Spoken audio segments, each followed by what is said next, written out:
again. There's still lots to get through in the next 70 minutes or so, so let's get going again.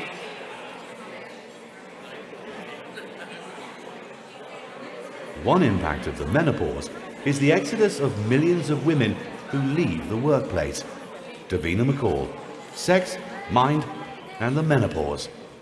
We've learned that discrimination claims from menopausal women have tripled in the last 3 years. Employment lawyer Moira Campbell believes women have a tougher fight because the law is not on their side.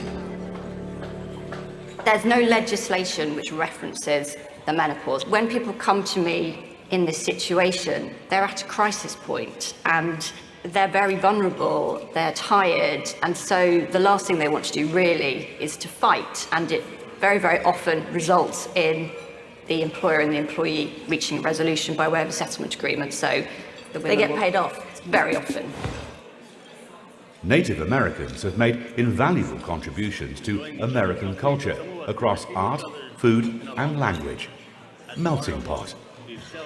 A powwow is a gathering where dancers and singers come together to celebrate. Powwows stem from reservation times when we weren't allowed to speak our language, but when we get together, that's how we preserve most of our languages, by having these powwows. I love powwows because of my grandma. She loved to watch us dance. She used to always say, dance for those who can't dance no more, and she would always say, there's people in wheelchairs or people who don't have legs that they wish they could be out there dancing. Brazil has the 5th highest rate of child marriage in the world. Record TV visited one of the country's poorest states to find out why so many young people marry so early. É muito comum e muito frequente o casamento precoce nos setores mais invisibilizados, vulnerabilizados e pobres da sociedade brasileira, e muitas vezes você casar uma filha é uma boca a menos para você suprir e alimentar.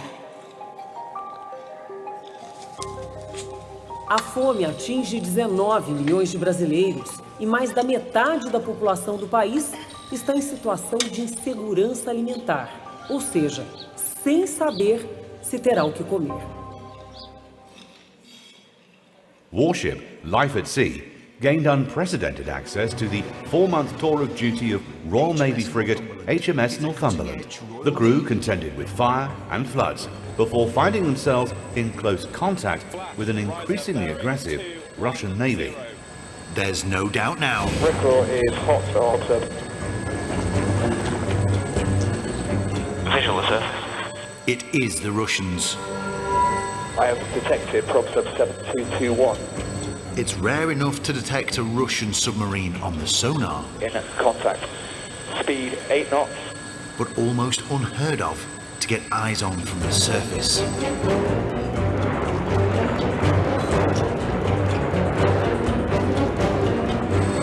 We've got it.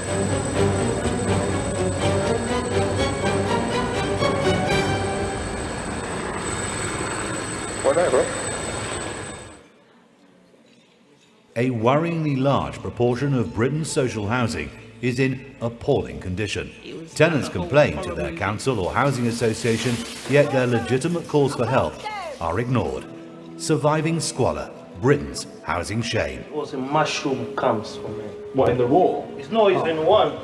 1, 2, 3, 4. We remove this all the time. Mushrooms should be in the forest somewhere. When the wall is done, the wood will become like compost. That place, the mushroom will grow. So the mushroom live with me in the house. That's unacceptable. Police, WhatsApp and whistleblowers investigates the toxic culture in the police service of Northern Ireland. Whistleblowers in the force reveal misogyny, sectarianism and mocking of the public.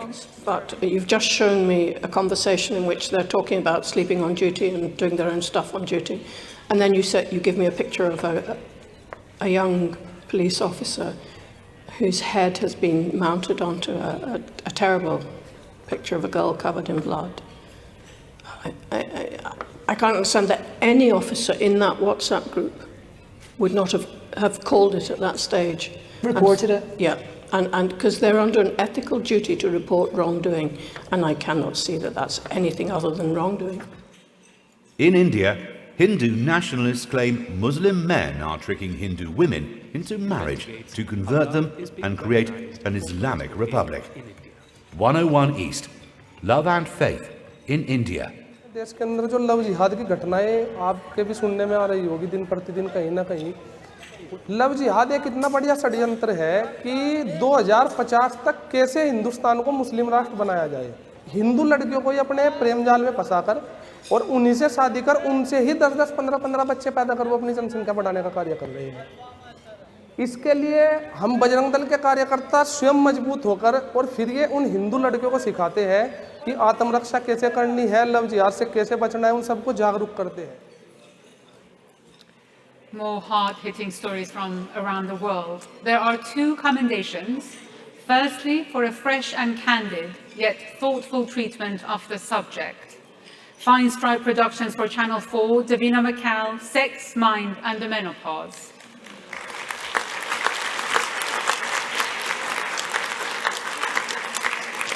And for seamless storytelling with real-life drama flawlessly captured, Art Lab Films for Channel 5, Warship, Life at Sea.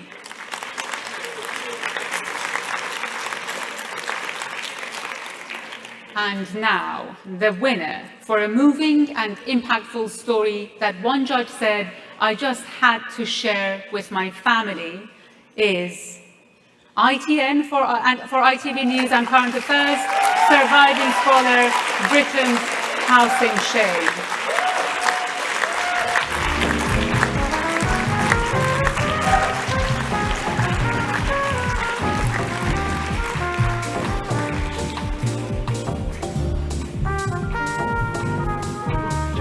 Wow, what a story.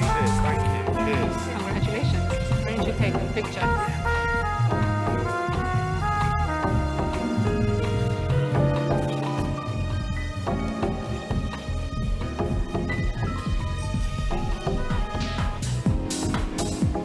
Many congratulations. What a horrific situation. It's unbelievable that in a G7 country, there are people who are living in these situations. How did you manage to get their trust so they speak up and allow you into their homes? Yeah, I mean, that's a really good question. With the first report we did in Croydon was a tip-off, and we followed our tip-off and we did the story. And from there, we had an enormous reaction. And I think the more stories we did, the more reports we did, the people living in poor conditions saw that ITV was a place they could come and tell their stories. You're right, it takes an incredible amount of bravery and courage to go on television in any circumstance, but to do it when you're showing your home in those conditions takes a lot of bravery. An incredible amount of resilience to go through that, to complain and not get heard. And it shouldn't take ITV News or any media organisation to be the one that people come to, but they did, and we're glad they did, because we hopefully have started the process of making some changes in this sector, because a lot of people just simply weren't being listened to. Has there been any response from the authorities, council? Yeah, there's been the start of a change in the law in lots of different ways in terms of the regulation of social housing. There's been, I think, 9 or 10 inquiries across the sector looking into what needs to change. But I think I want to say a massive thank you to the team for believing in this story. Tim Maynard, who directed it, produced it, did an incredible job and was incredibly thoughtful and considerate in how to tell this story. There's a fine line between that looking insensitive in the way we show it, and Tim shot it and directed it in a way that meant it wasn't like that. Also to Nat Fay, to Delilah Jury, to Tom Giles, Imogen Barra, Sarah O'Connell, Sophie Alexander. Amazing team. Amazing. Well done. Thank you. Thank you very much.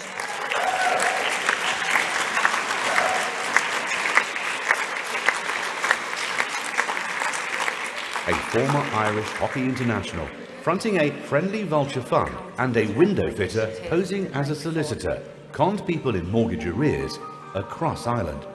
The accountant, the con, the lies, from RTE Investigates. As the months passed, Phil sought an update on Carysford's progress. Katrina Carey assured him that a deal was nearly concluded and that her company had already bought their mortgage from the lender. Last March, Phil sent Katrina a text. Is my house owned by Carysford now? Philip, our company owns your house. But Miriam and Phil were still getting letters from Cabot, the company acting on behalf of their lender to chase the arrears on their mortgage. So I said, Phil, why is Cabot still sending letters to you when Carysford owns the house? He was saying, well, Carysford said that'll happen for a little while and then they'll just stop coming. Well, they didn't stop coming. A violent mafia group has infiltrated the highest levels of power in Nigeria and is the country's most feared secretive organized crime group. BBC Africa Eye, Black Axe. There are these Scottish fights every year, Scottish fights. There's no 2 or 3 months, there must be a court war. When you wake up in the morning, you see a dead body by the roadside. Maybe in the afternoon, you hear people running. They don't come, they don't come.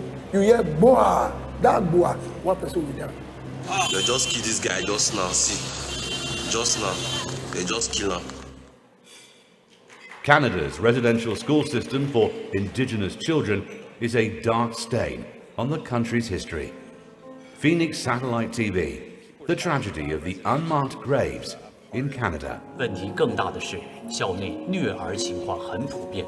I was used to having rabbit and deer meat and potatoes and things like that. And with the food that we had there, I used to throw up, and my cousin would throw up too, and then they'd make us eat our vomit. And for many years, I still have ulcers because of that. 不少学生遭受教职员毒打致残和性侵犯。 London's Metropolitan Police has long been thought to be riddled with corruption. Mark, can you hear me? Mark, can you hear me? Reveals links to organised crime. If you can hear me, and Mark, can unsolved you murders. give us some sound level, please? Corrupt cops. What the Met knew. Such is the emotion of this case, these men were never going to be able to leave quietly. One of the 5 men, David Norris, tried to retaliate.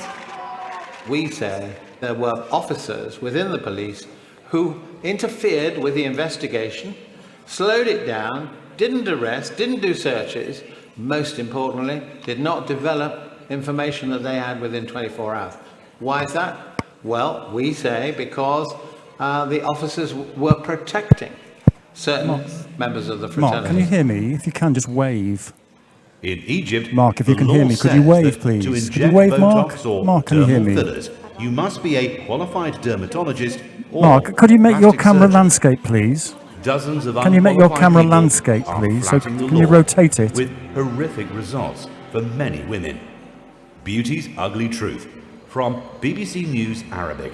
في عندي حد جاي قبل كده من سوهاج او المنيا ما شاء الله فتحت سنتر كبير هناك وعلمتها في مصر. ما كانتش دكتوره؟ لا مش دكتوره. وشغاله وكده؟ شغاله وزي الفل والدكتوره راحت الدكتوره جت يعني. Social media is playing a huge role in drawing people to clinics, doctors, and their treatments. But it's often difficult to tell the good from the bad.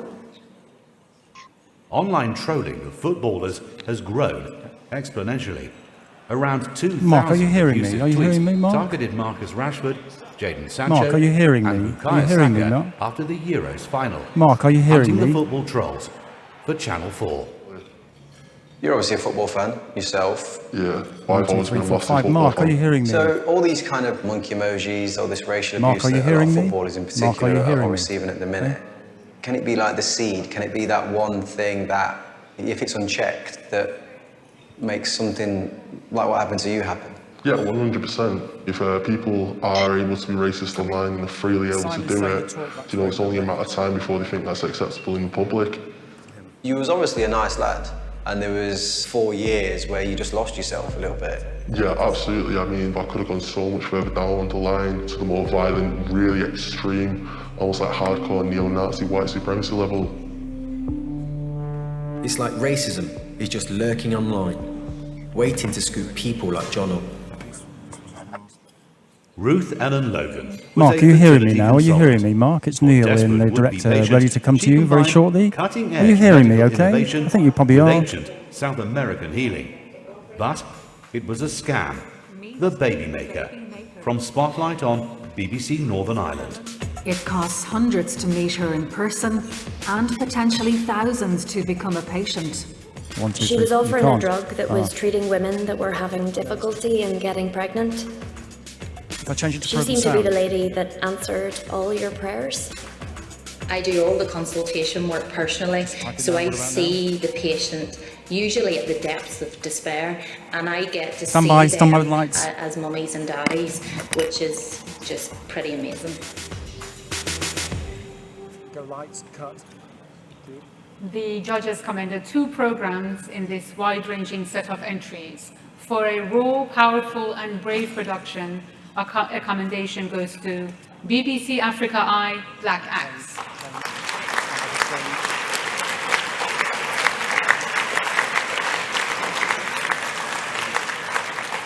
And for compelling viewing created in a polished and thorough production, RTE investigates The Accountant, The Con, The Lies.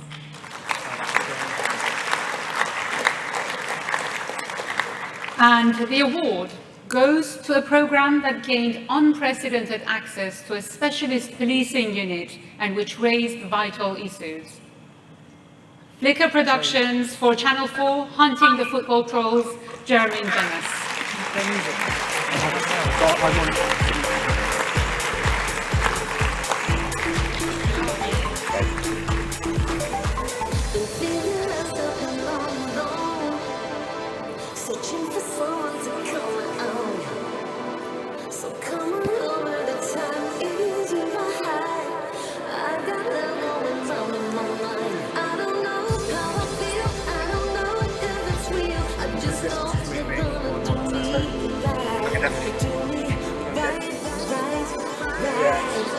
Talk to him, but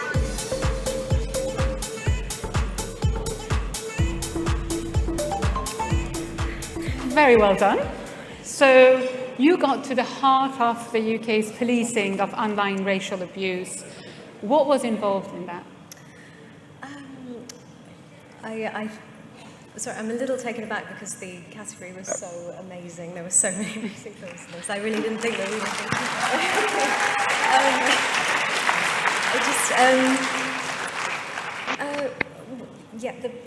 the football policing unit really opened up to us, and we were so grateful for that access. It really felt like they were taking the problem seriously. I think the Euros exposed the problem of online abuse and of racism that, you know, unfortunately continue. And I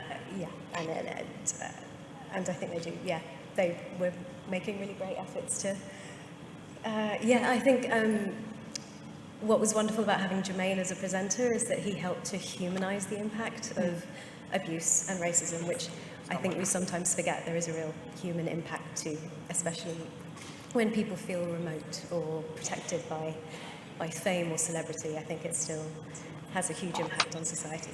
And how about the trolls you managed to speak to? How willing were they to speak about their abusive behaviour?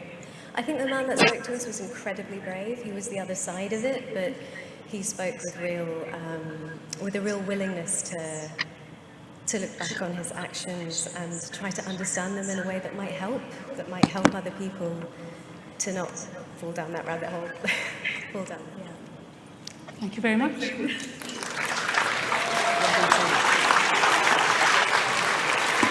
Fatima Daz knew she was different.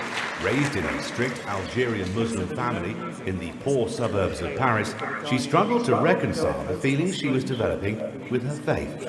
The right thing, Muslim and lesbian. So when and how did you decide that it was all right to be both a lesbian and a Muslim? Je sais pas exactement à quel moment. Je pense que c'est. I don't know exactly at what moment. I think it happened when I was writing, and when I fell in love for real. So in fact then, you'd had to live with that feeling of isolation for quite some time. Oui, c'est beaucoup. En fait, c'est beaucoup. Yes, a long time.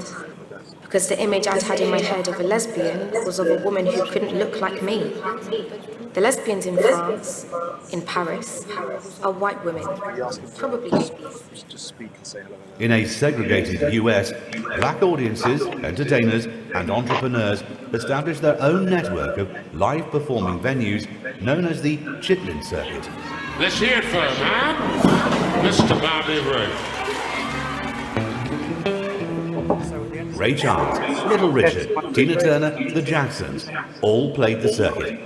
The road to rock and roll. To find somebody who's in that town who comes to your show as a fan and want to hang out with you. So you can go home with them, have a place to sleep, get you some chilling, and get you something to eat, and you back to the next gate or another town the next day. They would have to shuttle quite possibly hundreds of miles from one gig to the next.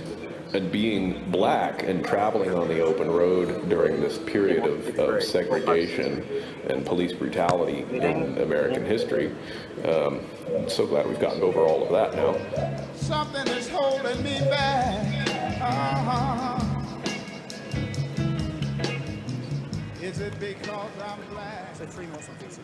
Matthias Eckermann and Lawrence O'Dwyer are friends, neuroscientists and ultra-runners. The Racing Mind explores the challenges of their hobby through poetry and music. There's a pleasure to use your body, and it can be very solitary in a beautiful way, very lonely in a way that sometimes I think attracts me also. And I'm always trying to get at that in the writing. The moon is sweating, cicadas sing, and all the while it's still night. I have a whole life to live before the sun rises again. You've been going for many, many hours. Often it's the night, and you get in a kind of trance-like state. And you're moving quite well, let's say, on a ridge. And there's certain points where it's totally timeless. The world of fungi is bigger, more vital and more astonishing than most people imagine, and may even hold solutions to some of the biggest challenges we face. Fungi, the new frontier. I've got to admit, the scale of these damn things is starting to give me the fear. Just the thought of the primordial swamp, as yet untroubled by dinosaurs, peppered with 8-metre-high fungal towers. Some mutant half-cross between a termite man and a fairy ring, like the worst cover art on the worst concept album. It's enough to give even the most hardened mycophile with screaming terrors. 5 elaborately carved panels were buried in a New Zealand swamp to protect them from war. 150 years later, they're acquired by a British collector. Stuff the British stole. The abductions. This was one of the first times in centuries that anybody had laid eyes on the panels. They're absolutely bloody stunning. There's no question about that whatsoever. They're very deep, almost three-dimensional figures, which has serpentine bodies and twisted limbs and things like that. So Ron now knows that somebody somewhere in this area has dug them up. It's incredible pieces of work. But then they just disappear again. So it was very dicey sort of stuff. Composer Martin Green looks at the history, magic and human stories that make up the British brass band scene and its remarkable social music making. Love, spit and valve oil. As soon as a band goes into contest mode, everyone switches on. Here we go! Here's Amy Ewan and Tom Smith, and we hear Tom Smith smashing a cornet solo. It does feel fantastic every single time, and it's just because you spend so much time with the other people in the band and you form this really tight group. It's like a band family is what people kind of say. 9 times out of 10 you're not going to win, but you do it for the chance to win. That's banding. That is it. I had no idea there's so much competition between brass bands and their performance.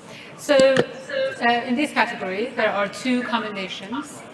Firstly, for the personal stories told about brass bands, Lepus and Spark Lab, Love, Spit and Valve Oil.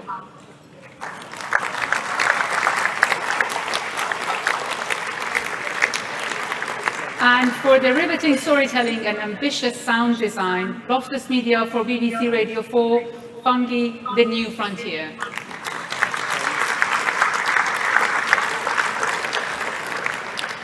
And the winner of the Specialist Factual Award goes to an immersive production that provides a real lesson in history, culture, and the law. And the award goes to ABC and CBC, The Stuff the British Stole, The Abductions.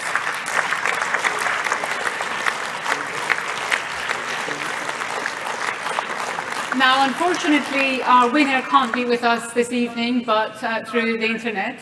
I think he has managed to join us from Sydney, where it's breakfast time. We can now speak with Mark Fennell, the producer of Stuff the British Stole. Congratulations, Mark. Thank you so much. You can look out over the shoulder. Oh, wow. I just picked a really great location. Wow, I wish we could swap places, Mark. So the Brits have are really good at acquiring artifacts from around the world. I think we can all agree. But they weren't the only culprits in this story. How did you go about unraveling the rail? This was an unbelievably complicated project that involved an abduction, a Swiss abduction, New Zealand taking court and losing, and it also helped lead to some how artifacts. Well, in effect, it actually changes the way that all artifacts around the world are treated in the wake of this case. And I think when we kind of got handed pieces of the puzzle, we remember just being shocked, like, why do all these pieces? And we spent months and months trying to track down the person who acquired it. There you go. That's what my lawyers will let me say. And it was quite tricky. And in the end, I'm kind of amazed that it actually came together. And this, from the AIB, is honestly, it means the world. It really does. It's better than the quality of your line, I'm afraid. I tried to pick up a few of the things you were saying, but you've already created a range of programs about stuff the British stole. Is there much more to uncover? Well, at its peak, I commanded a quarter of the world and a quarter of the world's population, so I would say there's a lot of stories to be told. It's very difficult to hear you, Mark. Thank you so much for joining us from Sydney, and congratulations.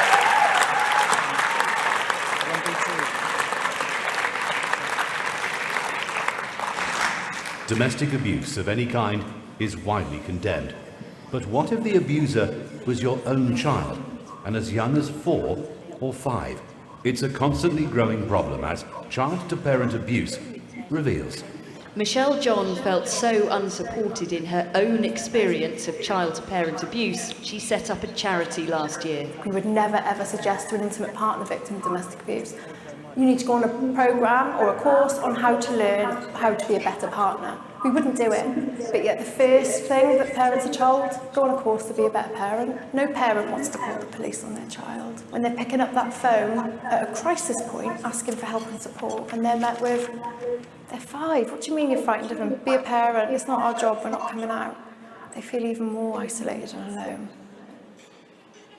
Ali Habibi is an Arab Israeli who was raped as a young child in his small town. Rape is rarely discussed in Arab media, and the rape of a young boy is a completely taboo subject. A story of rape and healing follows Ali as he helps others in similar situations. وأنا طلبت إنه ياخذوني على المستشفى. كنت طفل يعني ما كنتش أعرف. كنت أفكر إنه العالم هيك بيكون. إنه طلبت ياخذوني على المستشفى ويعملوا لي عملية يفتحوا لي راسي وياخذوا مخي ويمحوا هاي الاغتصاب من مخي لأنه الطب اتطور وأكيد في هيك عملية وبعدين يعني يدفعوا لي حق العملية هاي بس ما كنت أعرف إنه هذا الإشي مش موجود. Military observers turned witnesses on UN peacekeeping duties suffer horrific PTSD. How can they cope with the psychological cost of their deployment? Stand and watch peacekeeping and PTSD. I dreamt about it, flashbacks of Srebrenica, woke up 3 or 4 times a night. I've learned all the PTSD traps, as I call them, the crowd. It reminds me of the outflow from Srebrenica town. I cannot handle the smell of garbage very well. It was an open concentration camp. Even the food that we put in the garbage, people of the Srebrenica town were scattering. In my case, I saw too many things. Peking opera is popular in Taiwan, and the Taipei Li Yuan Peking Opera Theatre is at the forefront. In A Journey to Explore, we learn about 2 classic works that the company is staging.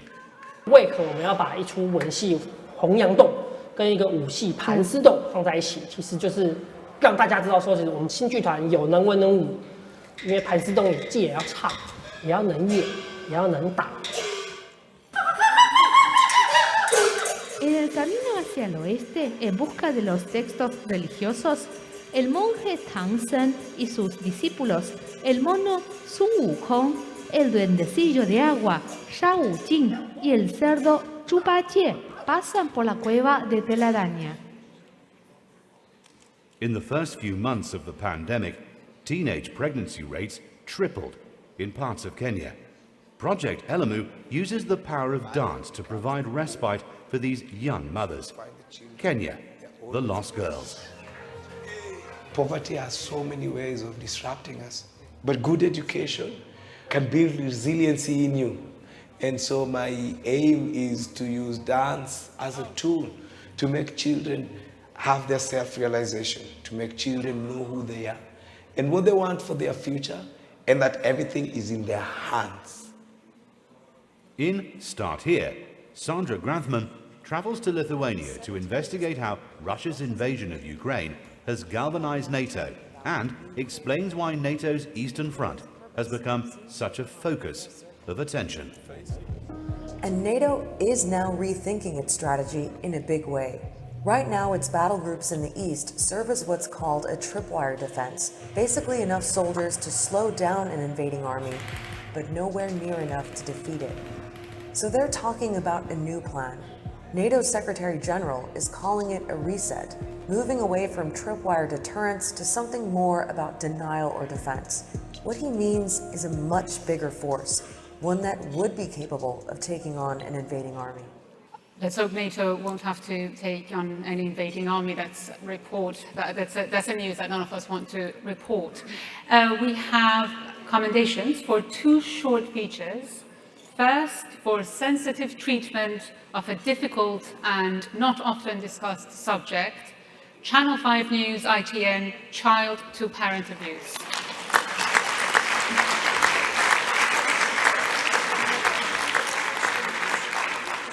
And for a breathtakingly focused program, Al Jazeera Digital Start Here, NATO's Eastern Front.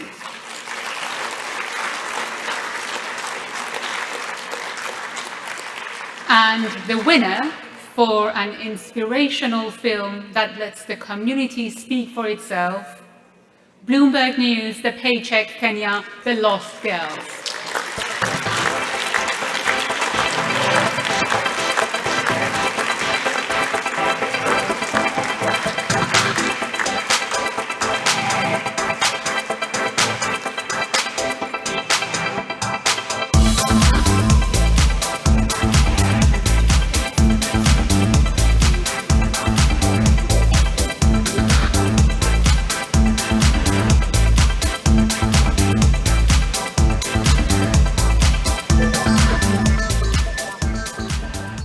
Many congratulations.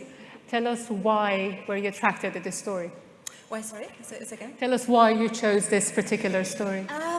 It was in the series called Paycheck, and we were looking at situations, how pandemic changed equality between genders, and that was the story brought to us by a journalist of our organization, and it just, it has something amazing, because there are these 2 girls that we were looking at that are so powerful, despite of all the obstacles that are being thrown at them. And I was very inspired by them. And we just want.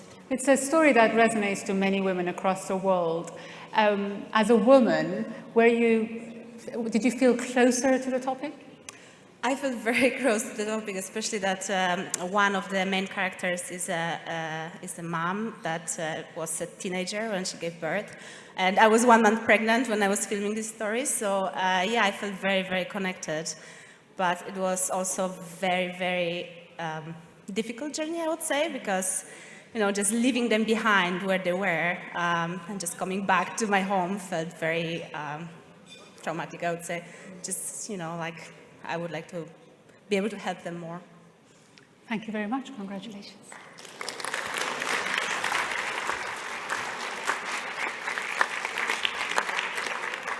Jake Daniels is the first professional footballer in England to come out as gay since Justin Fashanu. In May, he took the courageous decision to tell his story to Sky Sports News. Did you feel as though you might need to hide who you are to become a professional footballer? Yeah, I think so, obviously, because there's no one out. Felt like I do need to hide it and wait until I've retired to maybe come out, but I just knew that that's just such a long time of just lying and not being able to have what I want. Has it impacted on your mental health at all?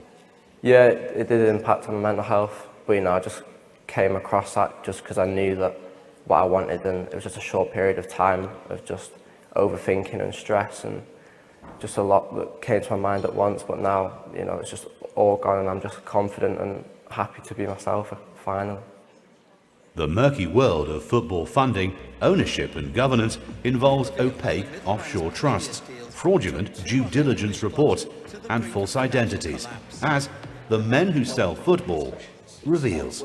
I bought Reading Football Club, but I bought it for a Russian family called Zigarovich. We bought it for 25 million. I certainly had concerns. We knew nothing about the company behind the funding. We knew that Thames Sport Investments, as it was called, was going to be set up and registered in Gibraltar. Why would that need to be registered in Gibraltar? What are they trying to hide? CS Santosh suffered a horrific crash during the 2021 Dakar race. Life after death looks at his journey to recovery. It was very difficult to come to terms with the Santosh that I was to Santosh that I'd become after the crash, because in a way I had killed him, because all the characteristics of who I was had died.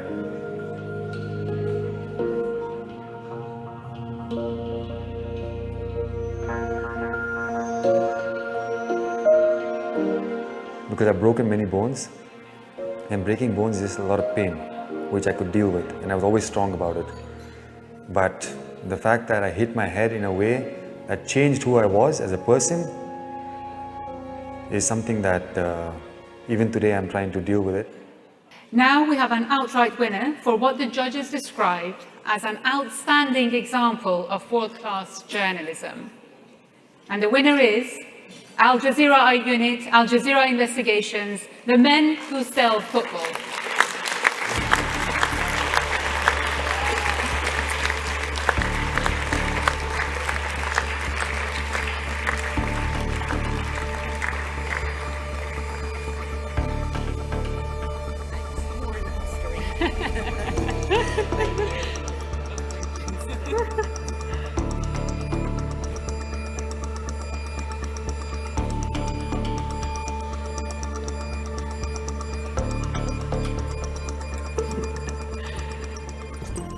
Semi-imposters this time, only semi.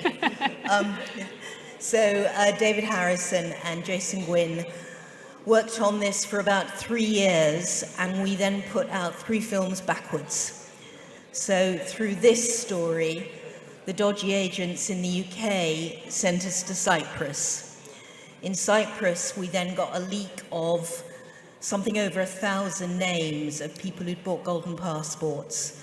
I think the entire unit worked on that, to work out who these people were, who are the criminals, who are the politically exposed, who are the oligarchs. So that went out first as the Cyprus Papers Interactive. Then we put out the Cyprus Papers film. Then David and Jason went back to the original starting point, which was the football film. So actually, thank you to Al Jazeera, because I don't know any other network that would have given us the the resources to work on that for the best part of 3 years. What happened to the middlemen that you found? As far as I know, in the UK, there are no criminal proceedings. There is a trial in Cyprus that's been delayed a couple of times, and who knows that it will ever go ahead, in terms of the men who were selling the golden passports. And also, we actually kicked the EU into action. After years of saying that they were going to clamp down, the combination of the interactive and the film, they finally have banned, as far as I know, the sale of golden passports. What hasn't happened is that all the hundreds of criminals and peps who got their golden passport have been allowed to wash their dirty money into Europe, and they haven't had those passports taken back. Oh, wow. Thank you. Okay, thank you. Incredible work. Thank you. QAnon, a conspiracy theory which started with a series of posts from Q on an online message board, has now evolved into something altogether more sinister. Finding Q, my journey into QAnon. The man who's currently my prime suspect for being behind the drops is here. Potentially, this is the Wizard of Oz I'm about to sit down with. All right, let me tell you what I'm seeing as I take a deep breath and try and recover my composure. First, Jim hasn't come alone. There are 3 other people with him, 2 men and a woman. For a moment, I wonder if this is some kind of ambush. He did threaten to set his friends on me, after all. Centrepoint was a notorious free love community founded in the late 1970s with a philosophy of open sexuality and fringe psychotherapy. For those who lived there, it was a roller coaster ride of sex, drugs, and a guru called Bert, the commune. He made it sound like a real adventure, including the time when the community was living in buses for a while. Plus a hell of fun. Yeah, he said it was a hell of a fun. It was terrific fun. When I asked him why he'd gone to Centrepoint in the first place, he got right to the point. He simply had never known a place where sex was so freely available. But he said it wasn't just physical, there was an intimacy about it that he found hugely appealing. Also, he liked the communal life, and he was already deeply into the therapy and encounter group scene, so Centrepoint was just perfect, really. The potential of eye-watering returns has sucked a growing number of amateur investors into the wild west of cryptocurrency and related scams. Educate or regulate the alarming rise of cryptocurrency scams. But it all came crashing down when its developers withdrew all the money, packed up, and left thousands with nothing. I definitely see that as a worrying trend. I think, there's just no way to control it. I think the problem here is that there are way more bad actors than there are good actors, and that just puts the general public at risk. Hugh is talking about the increasingly rampant crypto scams that target greedy crypto punters. They're called rug pulls. Beirut, 1974. Prominent Yemeni politician Mohammed Noman is shot dead in his car. 50 years on, his granddaughter wants to find out who could have been behind his murder. Who killed my grandfather? The attackers fled immediately. After I realized no one was coming to our aid, I got out and went to call the ambulance. No one answered, so I came back, but found the car had disappeared. What my aunt didn't know then was that a passerby had taken the car and drove it to the nearest hospital. When I returned, I didn't find anyone. I walked back home. Even though cars were honking at me to give me a ride, I felt I couldn't trust anyone. Is it possible for a criminal to buy a football club and keep his identity secret? It's against the rules of football's governing bodies. But there is a network of enablers and money men in place to help you get around the rules. The men who sell football. Nominee names, while legal, are really controversial. Because a nominee is just a front person, a name on paper, while the real control lies with someone else. Facebook uses some nominee shareholder companies, and they issue a declaration of trust in favor of who the real shareholder is. That's an internal document. You have copies of it. You have the original, of course, and there's a copy in Gibraltar and Finsbury, but nobody else knows. What influence does China have over New Zealand? Red Line, a united front, looks at the divisions between those who see China as an evil empire and those who see it as the greatest economic opportunity. I left after 45 minutes. It was so painfully clear it was propaganda and just contemptuous, really. I think you did well to stick there for 45 minutes. Some others hung in there. Jerry Brownlee, the National MP and former Foreign Affairs Minister, he had something to say at the end of it. He's talking here to the Chinese ambassador to New Zealand, Wu Xi. This Zoom conference has caused me more concern about what might be happening in Xinjiang, simply because the effort appears to be to say that there is nothing to see here, so move on. I rather think that China is going to be constantly in the news repeatedly. We have a commendation for a production that skillfully maintains the listener's attention. BBC World Service, the documentary, Who Killed My Grandfather?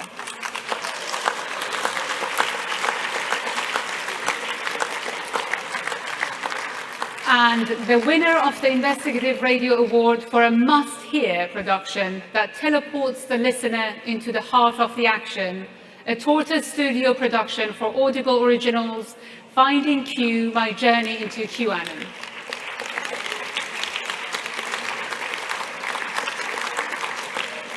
Now, we heard from Tortoise yesterday that the team involved in the program are all away on assignment, so unfortunately they can't be here tonight to receive their awards.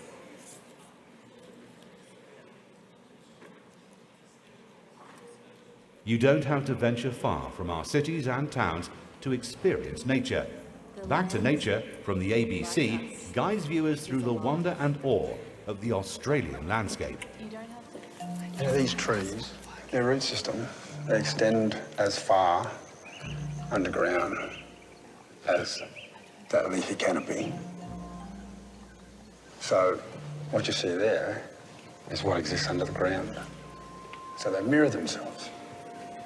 Their root system is fine but broad, and they take advantage of all the cracks. So when the precious rain falls, this tree will soak up as much as it can.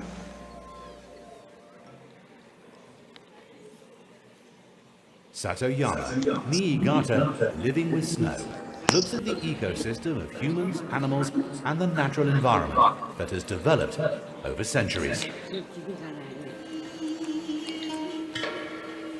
These are the terraced rice fields of Hoshitoge.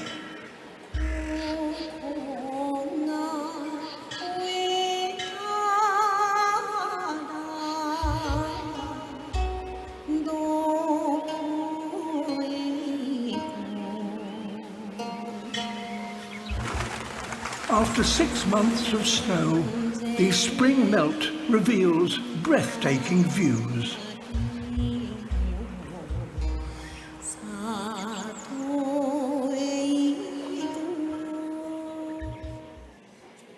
England's largest forest did not exist 100 years ago, but today, remote Kilda is both a working forest and a refuge for a vast array of flora and fauna.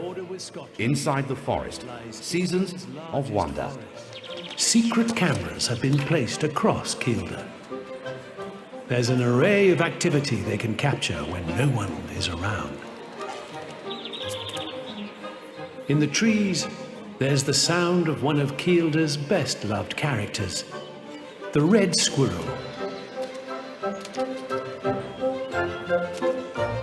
It's an animal truly at home in the forest. As one of Earth's most agile creatures, they can make huge leaps, the equivalent of a human jumping over a double-decker bus from a standing start. Poaching, habitat loss, and human encroachment are threatening endangered animal species in Malaysia. There's a race against time to ensure their survival. Saving endangered animals in Malaysia. This is Yong Siput, a 7-month-old baby elephant who was found by villagers in the northern state of Perak last year. all alone, abandoned by her herd.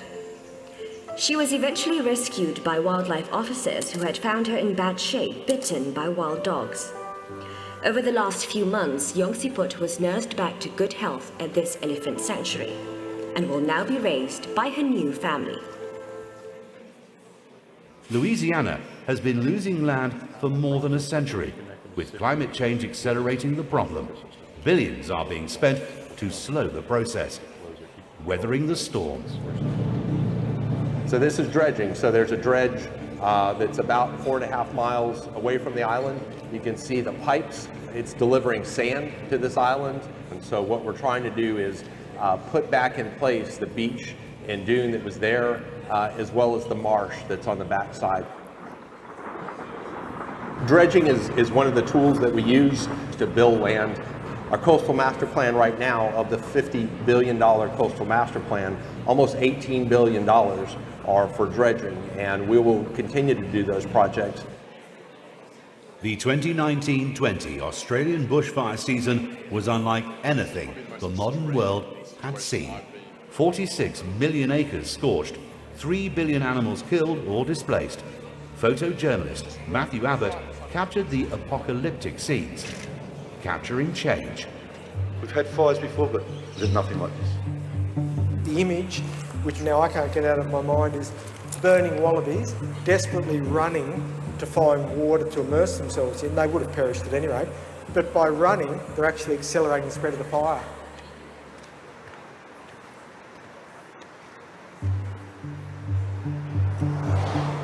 Down the bloke who died down here, it was scary just going down there. One little dozer track coming out, that's his only access. Gosh. He was found dead at the front door.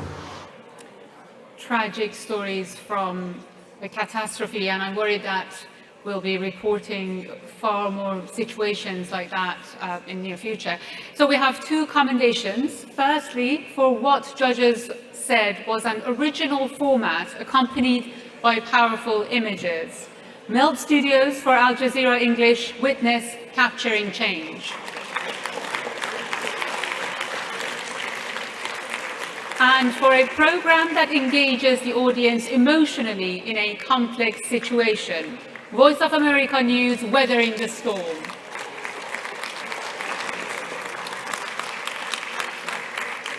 And the winner for a program that was utterly delightful to the senses, captivating and memorable is NHK and Arte France, Satoyama Miyata, Living with Snow.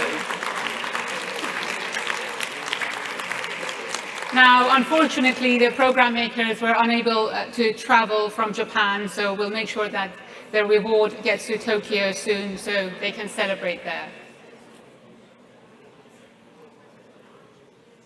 Could the pandemic have been caused by a laboratory accident? It's a frightening hypothesis, initially considered far-fetched, as Découvert reveals in COVID-19, Origins of the Virus. À l'hiver 2020, la voix de la postdoctorante Alina Chan ne fait pas le poids contre la liste imposante de scientifiques de renom qui rejettent l'hypothèse d'une fuite de laboratoire. Et surtout contre la crédibilité de Shizeng Li, chercheuse à l'Institut de virologie de Wuhan. Elle est à la tête de ses travaux sur les coronavirus de chauve-souris. C'est une des plus grandes expertes mondiales du SRAS.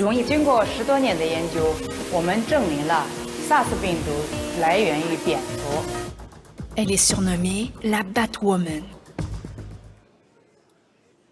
While most people want to grow up, few want to be old, because age equals decay, disease, and limitations in your daily life. Does it have to be this way? More life, decoding the secret of aging. Each animal species has, in certain ways, an expiration date. In a mouse, it's less than 5 years. In the bowhead whale, it's 211 years. In humans, it's 122. Each species has a time that's kind of allocated to it. And the question is, why is that? In nature, death is a normal part of life. But can we humans push this biological age limit? Human life expectancy has risen steadily in recent history. Back in ancient Rome, it was just 25 years. We have a long way to go to achieve true gender equality. Men and women are treated differently, socially and Just culturally. wait, I can't actually hear you, but you should be Gender able to hear me and loud and science. clear. Can you? Just wave if you An can. assortment of toys was placed around Can you hear them. me okay? Their experiment looked into the children's toy preferences. Keep talking to us, Chris. Keep talking to us. Keep talking The to us. Keep talking researchers to us. studied around 200 babies in total. Yeah, we can. Which toys did they play with for the longest 3 minutes to time? go. There you go. Yeah, okay. The girls spent most of the time with toys meant for girls. Got you, Chris. Got you loud and clear. boys? I'm just in a different The room, toys so meant I for can't them. actually hear you. But the sound guys are looking happy, and you've got a great shot Even behind you with the among warm very weather. young We're children, very, very they envious and managed very to find jealous. these clear gender differences. We'll be with you very, very shortly. How can the small island I'll give state you of sit tight. Singapore Just watch the show, ensure and its we'll. water supply is sufficient? I'll And give you a how little can bit it of a warning expand just before we when come its to you. land mass is finite. Okay, thanks. Tomorrow's city. This comes with its own set of challenges. The most daunting of all, limited space. The plan is to build one megaport to rule them all. Twas is in the midst of a 4-phase, 25-year construction project that will be able to manage up to 2 times the total amount of cargo that's being handled now by 2040. The key is the reclaimed land that will raise the port right from the oceans and expand Singapore's land area by more than 1,300 hectares. We need to innovate like never before to meet the ever more pressing challenges of climate change. Solving for Zero meets 5 innovators who are working on technological solutions for tomorrow's world. Ships typically use fossil fuel and contribute to climate change quite substantially. The Ocean Bird project is aiming to solve the problem of transporting goods without destroying the planet. Its main means of propulsion is wind, cutting at least 90% of the dependency on fossil fuel. 5-time Paralympic gold medalist Ellie Simmons investigates a pioneering new drug that has the potential to make children with the most common form of dwarfism grow closer to average height. Ellie Simmons, a world without dwarfism? There are over 200 different types of dwarfism. My form of dwarfism, achondroplasia, is caused by a genetic mutation that leads to impaired bone growth. This causes physical differences like short thighs and upper arms, and in more than 80% of people with achondroplasia, it also causes bowing of the legs and curvature of the upper back. For around 15% of children born with dwarfism, life-saving surgery is required to ensure that the passageway that connects the brain to the spinal cord is wide enough. The makers of the Vosoritide claim it reduces the chances of these complications. Another incredibly wide range of topics in the science and technology category, and it looks as though we can have hope for the future. There is a commendation for a moving, informative and uplifting production. Flickr Productions for BBC One, Ellie Simmons, A World Without Dwarfism.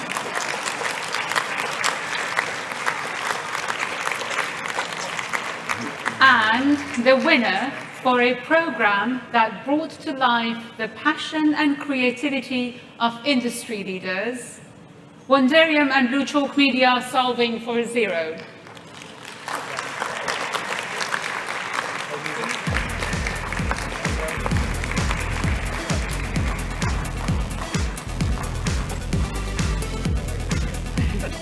Congratulations. Thank you.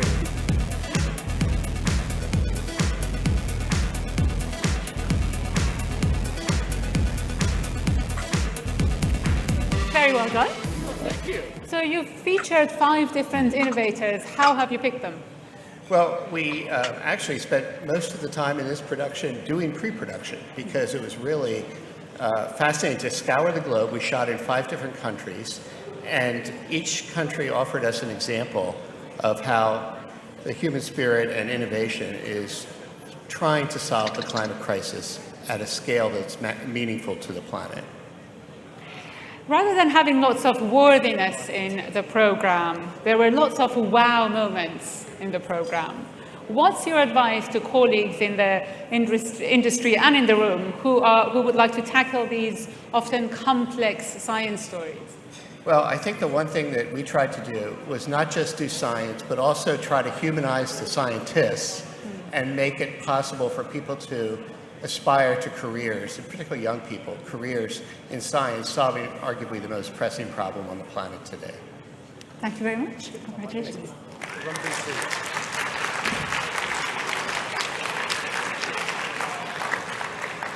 Secrets of the Krays looks at the most famous gangsters in British history, featuring revelatory interviews with those who knew the Krays best, from former gang members to celebrity acquaintances. The Krays were extremely Stand by, Chris. We'll be violent. with you very, very shortly indeed. This is your category, of course. So 5 minutes on the VT. We've got a few graphics before, and then we're going to throw to you via Rana. You'll be in vision with Rana on a 2-box. Just to warn you that when you start, you will see yourself on the screen on the return vision. There's nothing I can do about that. Having a picture with them. Okay. Just sit tight, enjoy the show, and enjoy the weather. Okay. Something You can hear me? Looks great behind it, so thank you very much. And doing drag in public You can hear me though? even more. This is Payush's dream, but he's nervous to show his true self. Dare to dream. Drag queen. I am not out to my parents. I do not want my parents to feel disrespected, because I know they will. If I don't have my parents' support, it would get a little difficult for me. It might just go to homelessness also. I'm scared to think about future like that.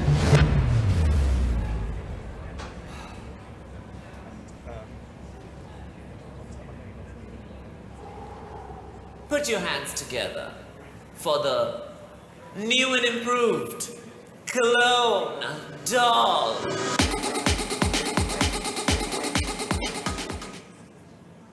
In Buddhism, there's a struggle for gender equality, as ordained female Buddhist monks work to reclaim their place in the religion, fulfilling Buddha's vision. During the time of my monastic life, then I've seen the Bhikkhuni Sangha not only revive in Sri Lanka, starting with just 10 and then another 20, so 33 women, and then more and more in the first couple of years. Then we see up to 500 women, and now from last year we counted 5,555 Theravada Bhikkhunis in the world. Here, the first woman with Native American heritage ordained here. Hating Peter Tatchell is the story of the controversial human rights campaigner whose provocative acts of civil disobedience have rocked the British establishment, revolutionized attitudes to homosexuality, and exposed world tyrants. Tatchell is a puppet, as pretty as can be. But he must be slow, and he don't know he can't be our MP. Tatchell is receiving constant death threats and needs police protection. 2 bullets sent to me. I had 3 attempts to run me down in a car. This letter here is pretty typical. At the age of 64 with a heart complaint, and therefore with little to lose, I would be prepared to go to prison for the murder of this creep. The dirtiest election campaign in British history. In recent years, the US and China have tried to compete on almost every front. Ordinary people are caught up as collateral damage as tensions rise, caught in the crossfire. Each one of these red dots is a CAFO. There's 150 just in this image, and these are all the little streams. 当然，受到污染影响最大的还是居住在猪农场附近的居民。 If you go to Duplin County or Sampson County and you say, "What's that stench?" you will frequently hear people there say, "That's the smell of money." The stench is so bad that whenever you come outside your door, you can't even breathe. Some folks in North Carolina claim a food company is dumping waste right on their doorsteps. It sounds disgusting. It is disgusting. Jackie Collins was an icon of 1980s feminism, lady boss, the Jackie Collins story explores her mission to build a one-woman literary empire while hiding her own vulnerability. Went to Harley Street to have a nose operation. I can't swallow or breathe and look like a monster. I hate to say these things, but Jackie had a lot of fixing to do, and she struggled with weight. And the teeth are done, and the nose was done. I mean, I'm just being frank, but she made herself just beautiful. 28th of October. I love my new nose. Fame and money clearly doesn't always bring happiness. A couple of commendations here. First, for an editorially strong production that gets to the heart of real people being affected by geopolitics. Why not caught in the crossfire?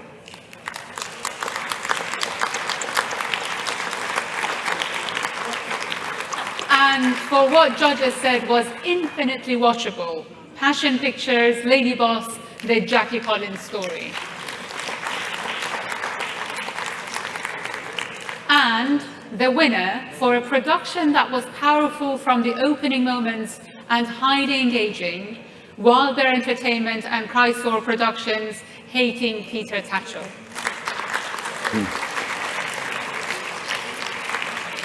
Now, unfortunately, our winner can't be here in London, nor can the program's subject. I hope he hasn't been detained somewhere again. However, joining us from Australia's Gold Coast is the producer, Chris Amos. Good morning, Chris. Good morning, everyone. Congratulations. Thank you very much. So, Peter Tatchell is a highly controversial character. Why did you want to tell his story? Well, you know, I've known Peter for 20 years, and although he's very controversial, he's also a lovely human being, and he cares very much about society and equality. And I kind of wanted to demystify the Peter Tatchell that everyone knew in the broadcast world with the human behind that and sort of what he goes through to achieve what he does. Yeah. So the program became something of who's who with everyone from a former Archbishop of Canterbury to celebrated actors taking part. Talk us through some of the challenges of getting all these people involved. Yeah, you know, they're pretty much, well, Elton and Stephen Fry and Ian were obviously big supporters of Peter. At the Archbishop of Canterbury, that was a surprise when I reached out. I did reach out to a lot of people like Tony Blair and just heaps of people. But when the Archbishop came back, I was very surprised because I felt like he wanted to talk to me just to sort of right the wrongs of the past and sort of, he's done a bit of a 180 on his stance on gay marriage. So I think that gave him an opportunity to sort of express that. And yeah, I was just very fortunate. Well, thank you so much for joining us, Chris. Congratulations again. Yeah, congratulations to all the other nominees. Brilliant films. Thank you. Thank you.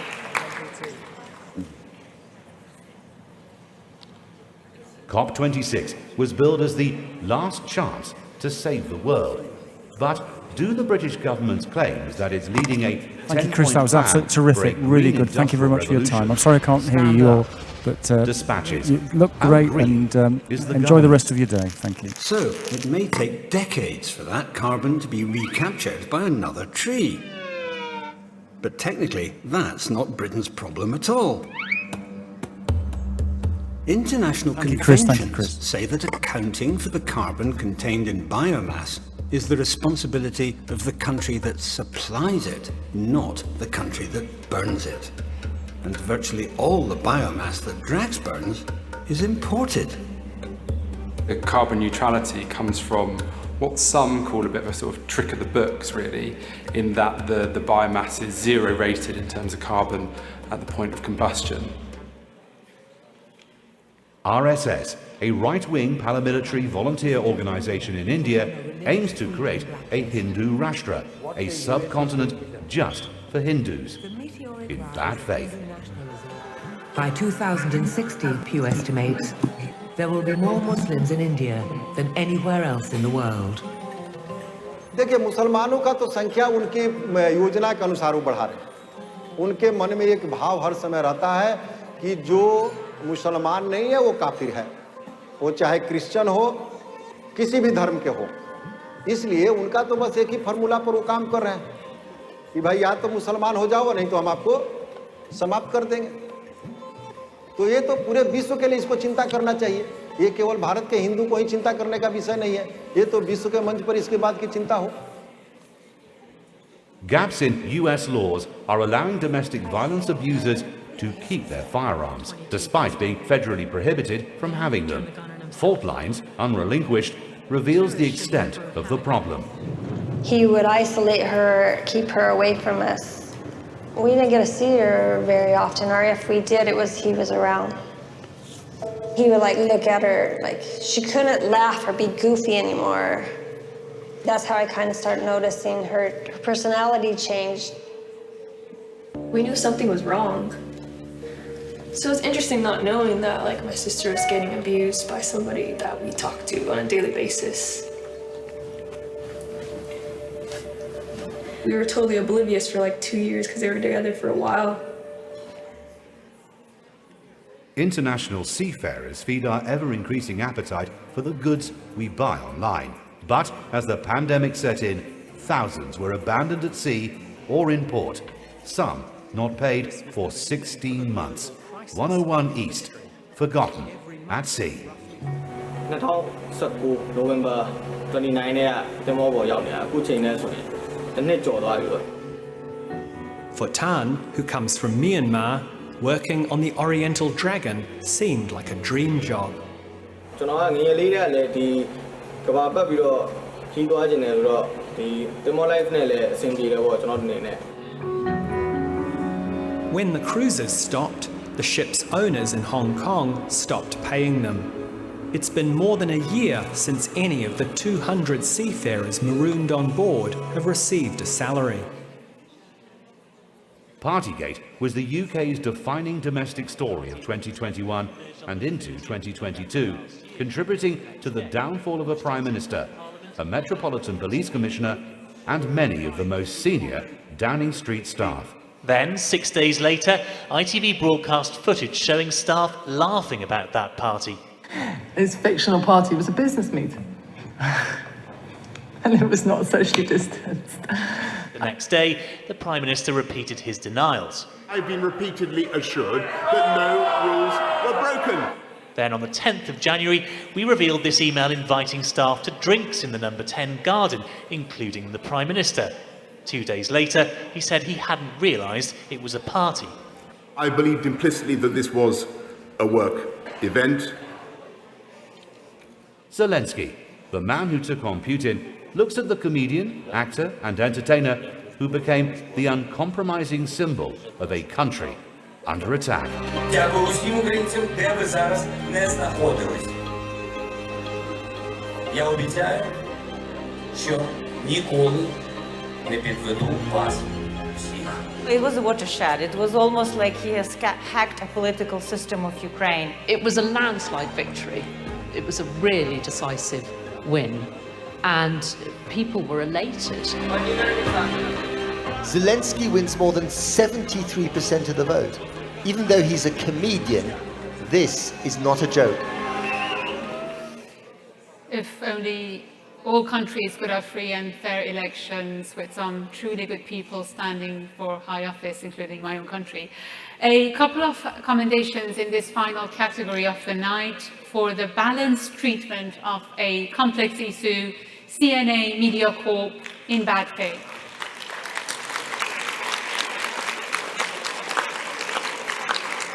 And for a data-heavy investigation that was movingly presented, Al Jazeera English, in partnership with Reveal from the Center for Investigative Reporting, Fault Lines, Unrelinquished. And to present the top award in the politics and business category is Cheryl Lai, President of Radio Taiwan International, the AIB's event partner.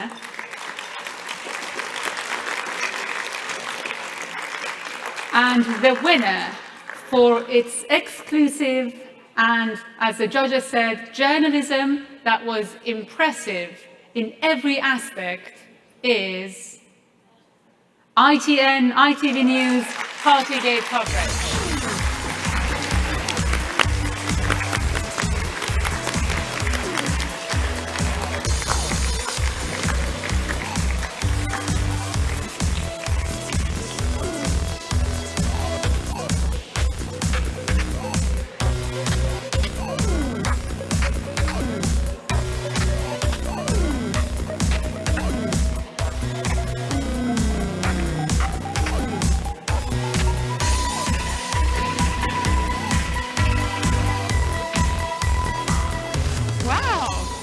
Second award. So we're only 600 meters from the Downing Street, and what you've done is to hold accountable the politicians in this country accountable. How do you feel about that? Well, I'm not sure that the next one we got after Boris Johnson was any better, so I'm sorry about that. But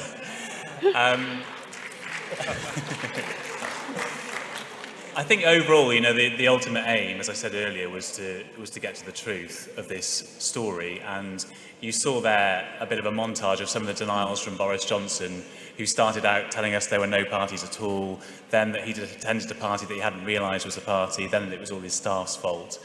And I think through the tenacious, kind of determined reporting that the team did, we finally got to the answers about all of that, and it cost him dearly. So there has been a revolving door in Downing Street in recent weeks. What other stories do you think will have to be uncovered? I think for the next year, the focus is going to be on the cost of living crisis in this country, and Rishi Sunak has a huge hill to climb when it comes to that issue. So there's a budget, if you want to call it that, next week, and this is a Prime Minister who's got a lot of challenges ahead of him. Thank you so much, and congratulations again. Thank you.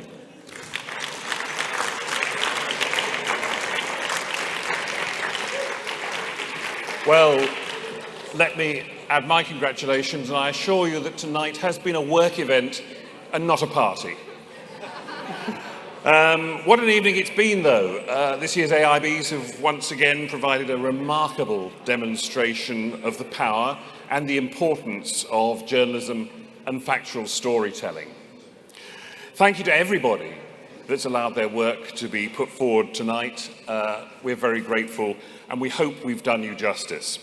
Now, before we end, some words of work. Firstly, to Rana Rakhenpour of BBC News Persian.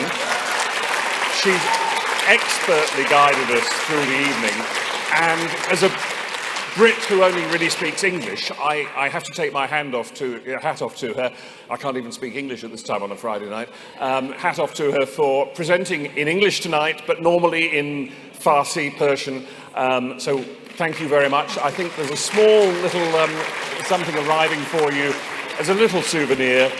Rana has been through the mill over the last couple of weeks for all sorts of reasons that you may have read about in the press. So thank you, Rana. Thank you so much. I also want to thank you all, everybody in this room, for joining this evening's event here at Church House, Westminster. It's our first for 3 years. People have said it's nice to be back, so thank you for coming. Thank you for taking part. And a special thank you to everybody that's travelled long distances to be here. I've only come from Norfolk. I hope that you've all been inspired by what you've seen and heard, and I hope that the conversations that you've had and that might have started tonight will lead to collaboration and more over the coming months. And a reminder on the way out, you are going to get this useful little tote bag. Some people have told me tonight they're still using some from 5 years ago, so these were quality products and they're still going. And inside you'll have the winner's book with a little souvenir of tonight.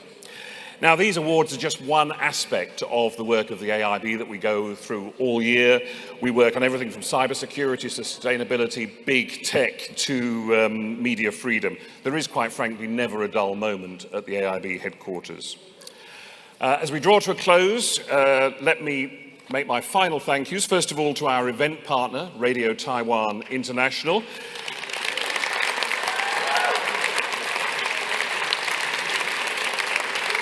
RTI, along with the Ministries of Foreign Affairs, of Culture and of Digital Affairs in Taiwan have generously supported these awards and made sure that Taiwan's commitment to media freedom and democracy is front and centre of everybody's minds.